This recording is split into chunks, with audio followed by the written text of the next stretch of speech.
Olá pessoal, nós vamos dar início aqui à nossa aula de lipídios no exercício, né? Essa é a primeira parte dessa aula, ela vai ser dividida em mais de uma parte. A gente vai iniciar falando um pouco das funções, do metabolismo, da importância dos lipídios, e mais na parte final a gente entra na parte de recomendações. Primeira coisa que eu acho importante a gente observar, se a gente pensar na população de um modo geral, as pessoas elas têm uma relação, um entendimento muitas vezes negativo em relação a esse nutriente lipídio, né?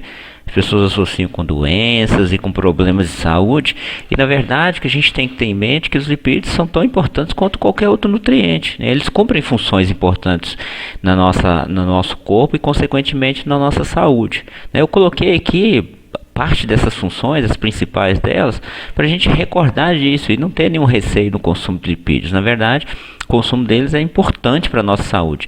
O que a gente não deve é exagerar nesse consumo, né? Então, os lipídios eles têm como função armazenamento, fornecimento de energia.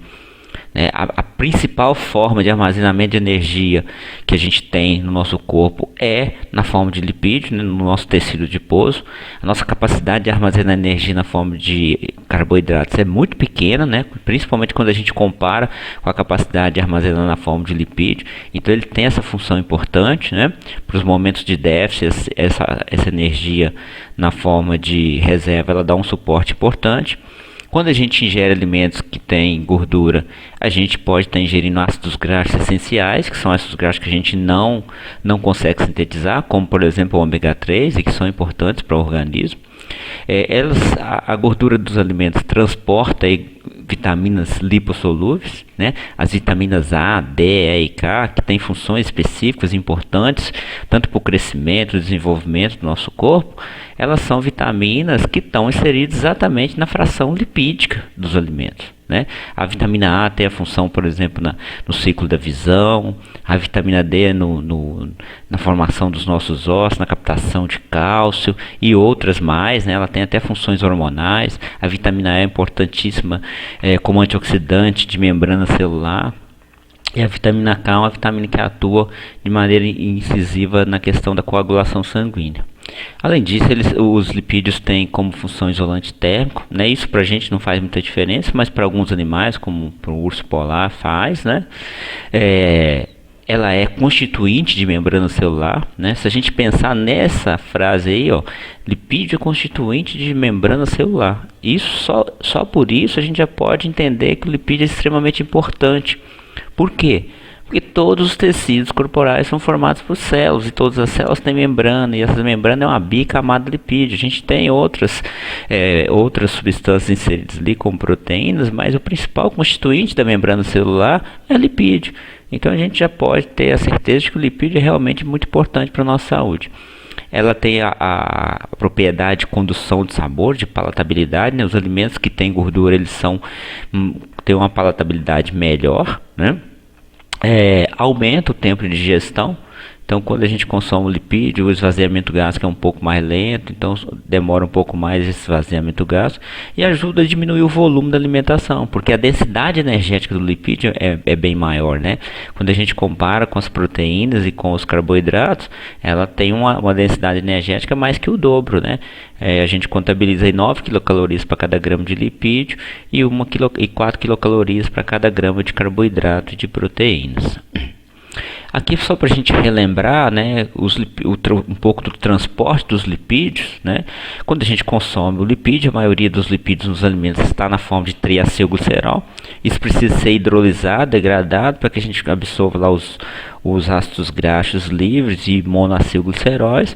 Quando dentro do enterócito, isso aí é reesterificado, empacotado em uma lipoproteína. A lipoproteína que é formada lá no enterócito é o quilomicro, né, que é a maior delas e que tem a menor densidade, que ela é muito rica em gordura. Ela é uma lipoproteína grande, então ela passa pelo sistema linfático e depois vai atingir a corrente sanguínea. E aí, à medida que esse quilomicron vai circulando, ele sofre a ação de uma enzima chamada lipase lipoproteica, que fica na parede dos endotélios, que já vai hidrolisando parte dessa gordura que está nessa lipoproteína e liberando para a corrente sanguínea, já ficando disponível para o metabolismo celular. né?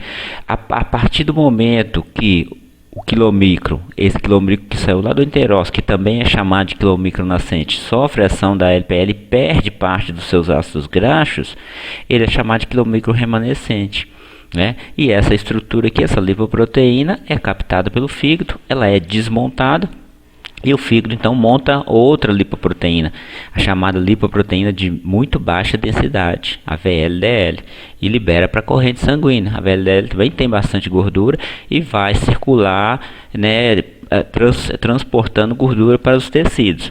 A LPL também vai sofrer a ação aqui da lipase liproteica, perde parte da sua gordura, se transforma em IDL, né, lipoproteína de densidade intermediária, que também sofre a ação da LPL e perde parte aí da sua gordura, formando a LDL, que é a lipoproteína de baixa densidade, que popularmente é conhecida como mau colesterol, né?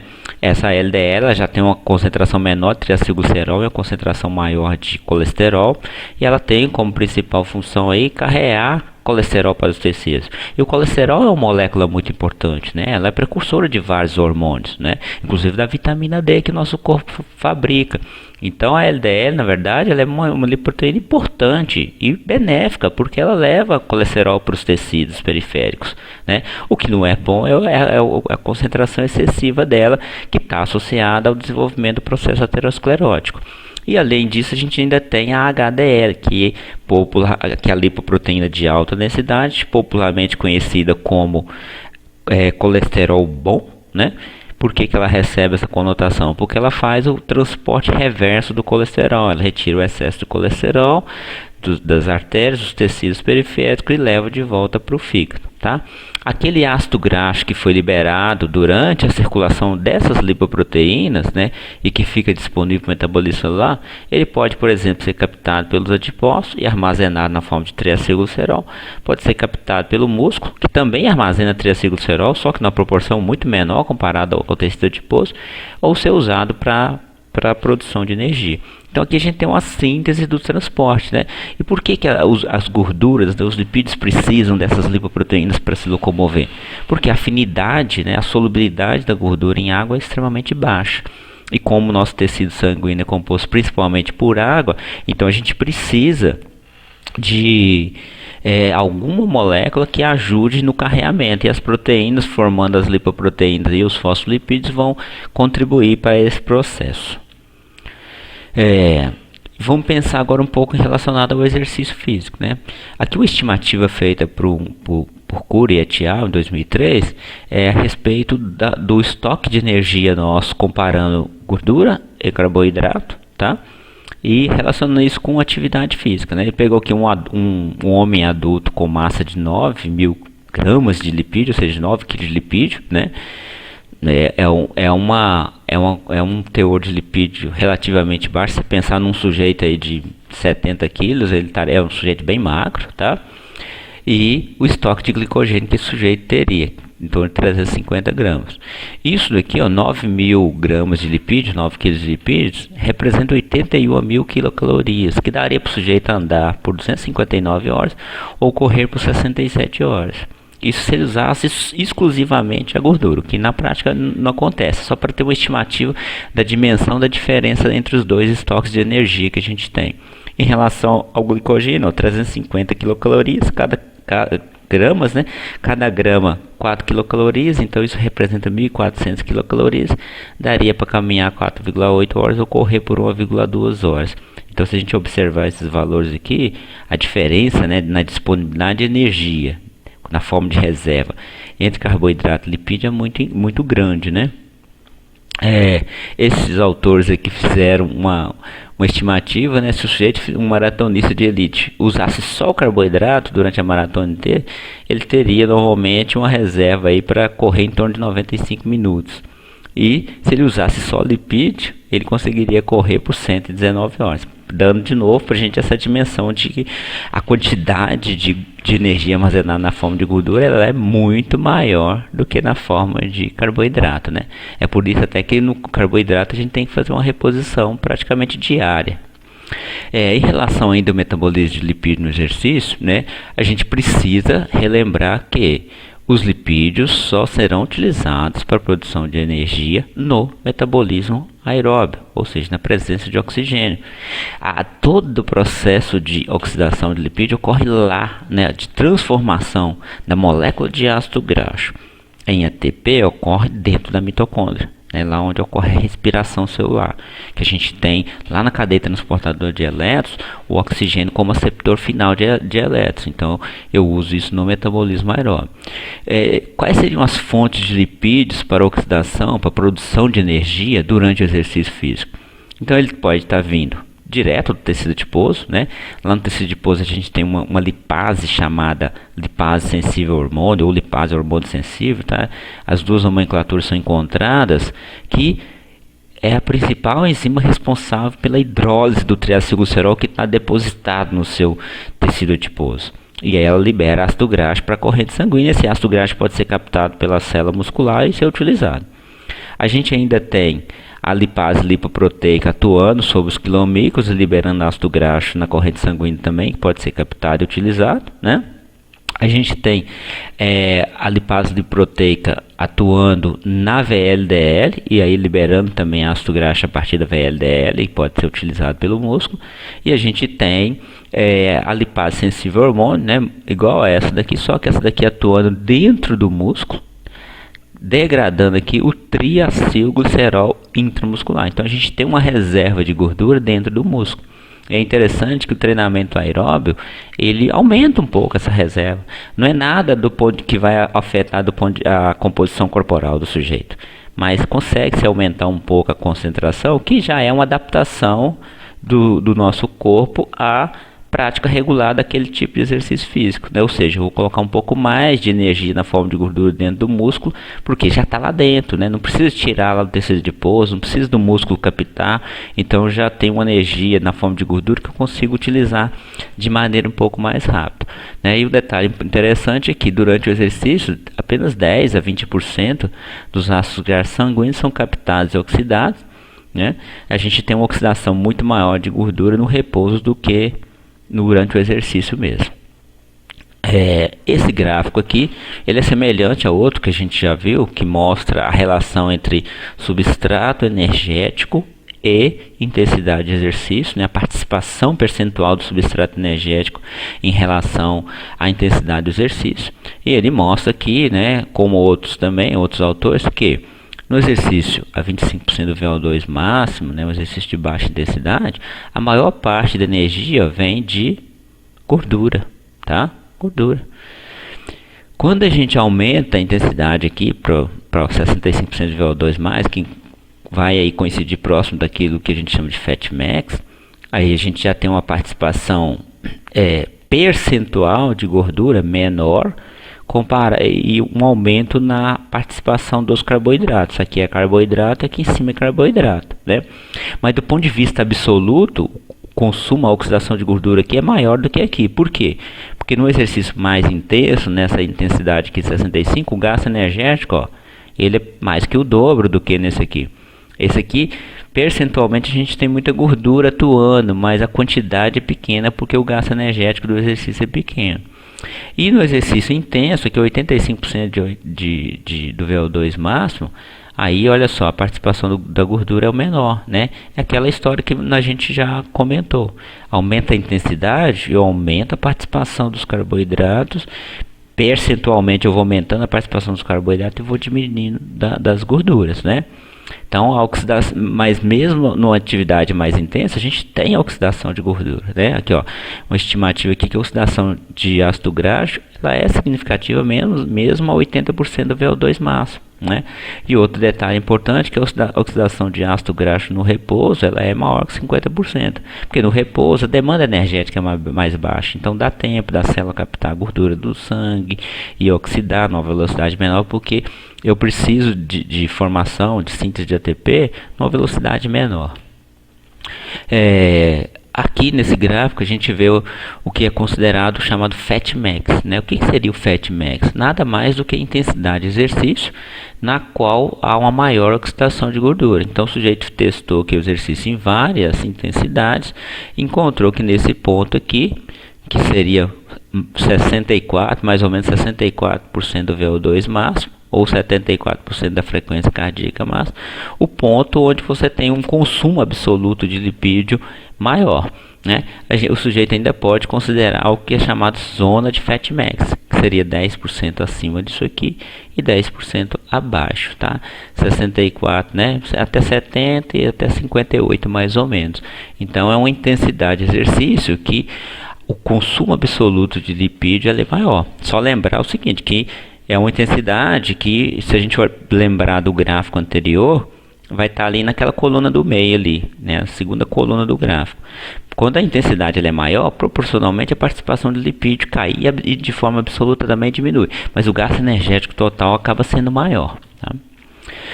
Aqui um gráfico que mostra pra gente, ó, a oxidação da gordura a 25, 65, 85%, semelhante àquilo que está lá naquele gráfico, né? E aqui mostra o total de gordura, tá? Oxidada em quantidade. E a gente vê, ó, que na intensidade baixa, isso pelo mesmo período de tempo, né? Aqui 30 minutos, tá? Então aqui, ó, 26,8 na baixa, 29,6 na alta, e no 65% que está ali próximo, né, naquela zona de fat max, a gente tem uma ingestão ou uma oxidação maior de gordura, tá? Mas se a gente pegar lá o de baixa intensidade, que percentualmente a participação do lipídio é maior, ele é, do ponto de vista absoluto, a oxidação ela é menor até do que na alta intensidade. E na alta intensidade a gente ainda tem um consumo grande por exemplo, de carboidrato na forma de glicogênio, né? E aí, se você depleta o glicogênio, significa que no período de recuperação você vai ter que ressintetizar, e para ressintetizar você gasta energia, né? Então te ajuda no gasto energético total. Aqui nesse gráfico a gente já observa sobre a velocidade da produção de ATP, né? E isso é importante porque a gente viu lá que no exercício de baixa intensidade a participação de lipídio em termos percentuais é bem maior do que, por exemplo, na alta intensidade. Qual que é a diferença entre um e outro? Num, a demanda energética é muito mais baixa, então eu posso produzir energia mais devagar. No outro, a demanda energética é alta. No exercício de alta intensidade, por exemplo, numa corrida, como é que a gente diferenciaria isso? A velocidade. Ele vai estar correndo, né, numa velocidade maior. Na baixa intensidade, talvez o sujeito esteja andando. Então, essa diferença na demanda energética faz com que a gente use mais um substrato que o outro. Por quê? Porque é mais rápido produzir energia a partir de um do que o outro. Aqui a gente tem uma comparação interessante, ó. Glicogênio aeróbio, né? Quando fala glicogênio aeróbio, o sujeito vai ter a glicogenólise. A glicose vai passar pela via glicolítica, vai formar piruvato, piruvato vai entrar na mitocôndria, formar acetil-CoA e vai passar pelo ciclo de Krebs e depois cadeia transportador de elétrons. Eu teria a formação de 1 mol de ATP por minuto. O glicogênio anaeróbico, essa velocidade de síntese ela sobra, ela é mais que o dobro, 2,4 mol por minuto. Mas aqui o rendimento cai muito, né? Porque no glicogênio anaeróbio, eu estou querendo dizer o seguinte, que eu vou quebrar o glicogênio, vou pegar essa glicose, passar pela via glicolítica, formar os piruvatos, e do piruvato eu vou formar o lactato, tá? Para permitir a continuidade da via glicolítica. E eu tenho uma produção só de 2 ATPs a partir de cada molécula de glicose. E olha só o lipídio. O ácido graxo, que é só no metabolismo aeróbio, né? 0,4 mols por minuto. Então esse aqui, ó, é 2,5 vezes mais rápido do que esse. E esse aqui, ó, 6 vezes mais rápido. Então, se eu preciso produzir energia mais rápido, eu tenho que usar mais carboidrato do que a gordura. Não tem jeito, tá? Aqui a gente tem um esquema mostrando, ó, o glicogênio pela glicose forma piruvato, piruvato acetil-CoA, ciclo de Krebs, depois cadeia transportadora de elétrons, né? O ácido graxo, ele passa por uma via chamada beta-oxidação, forma acetil-CoA, daqui para frente é tudo igual, né? Aqui tem um ponto de interseção entre o metabolismo aí, o catabolismo de carboidrato e de gordura, né? E outro detalhe importante é que a menor velocidade, ó, de oxidação de ácido graxo, ela está associada principalmente ao seu transporte para dentro da célula e posteriormente para o interior da mitocôndria. Então a célula tem que captar essa gordura do sangue, é mais difícil para ela, mais lento captar do que captar, por exemplo, o carboidrato, a glicose, e ainda depois tem que fazer esse ácido graxo entrar na mitocôndria. Enquanto o ácido graxo não entrou na mitocôndria, não ocorreu oxidação, não ocorreu degradação. Inclusive, se ele não entrar, não for usado, ele pode ser resterificado e formar triacilglicerol ali no músculo mesmo, ser depositado. A gente já viu esse gráfico aqui também, ele faz uma relação entre o substrato energético consumido com o tempo de exercício, né? E é muito claro para a gente observar aqui, ó, um período de 6 horas, né, sem reposição de carboidrato, que à medida que o tempo vai avançando, a participação do carboidrato vai diminuindo e a da gordura vai aumentando. Lógico, porque a nossa reserva de carboidrato ela é limitada. Então, se o exercício é contínuo e você não faz nenhuma reposição de carboidrato, as suas reservas de carboidrato elas vão sendo depletadas, e uma hora a gordura tem que passar a ser o substrato energético principal, né? Quanto maior for a depleção do glicogênio, maior passa a ser a utilização dos lipídios, né? O problema disso é que a tendência é haver uma queda na intensidade do exercício, que eu consigo realizar o exercício mais intenso quando eu tenho mais carboidrato. Quando eu estou usando mais gordura, a intensidade tende a ser menor. Tá? Então, por exemplo, numa corrida eu consigo correr mais rápido às custas de carboidrato e eu não consigo correr na mesma velocidade às custas de lipídio como um substrato energético predominante. Aqui em cima desse gráfico a gente tem o coeficiente respiratório. O coeficiente respiratório nos diz a relação de consumo de oxigênio e produção de CO2. E quanto mais próximo de 1, mais carboidrato está sendo utilizado. Quanto mais próximo de 0,7, mais gordura. Então ele acompanha, à medida que vai diminuindo a oxidação de carboidrato e aumentando a de lipídio, ele vai ficando mais baixo até chegar próximo de 0,7, acompanhando o que a gente está vendo no gráfico de baixo, tá? Aqui nesse gráfico aqui a gente tem o resultado de um estudo que foi feito aqui com jovens, né, adolescentes de 10 a 14 anos, fizeram exercício por 90 minutos no cicloergonômetro a 55% do VO2 máximo, né, mostrando que à medida que o tempo de exercício vai passando, olha só, a participação de carboidrato no começo era um pouco maior, ela foi reduzindo e a da gordura aumentando, mostrando essa relação também com o tempo, tá?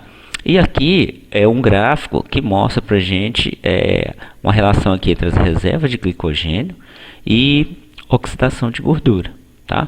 Nesse gráfico aqui a gente tem 7 ciclistas bem treinados, fizeram exercício de 60 a 120 minutos, a 57% do VO2 máximo, com reposição de carboidrato em ambos os grupos durante o exercício físico, tá?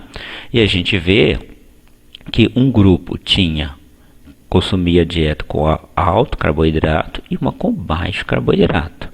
Aquele que fazia consumo com alto carboidrato, ó, se a gente observa que a participação percentual dos lipídios e dos carboidratos, quem consumia mais carboidrato acaba tendo mais esse substrato disponível, então oxida um pouco mais esse substrato. Quem está fazendo o exercício com baixo carboidrato acaba tendo que usar um pouco mais. Só que isso daqui não é um exercício muito intenso, que exige uma demanda de carboidrato maior.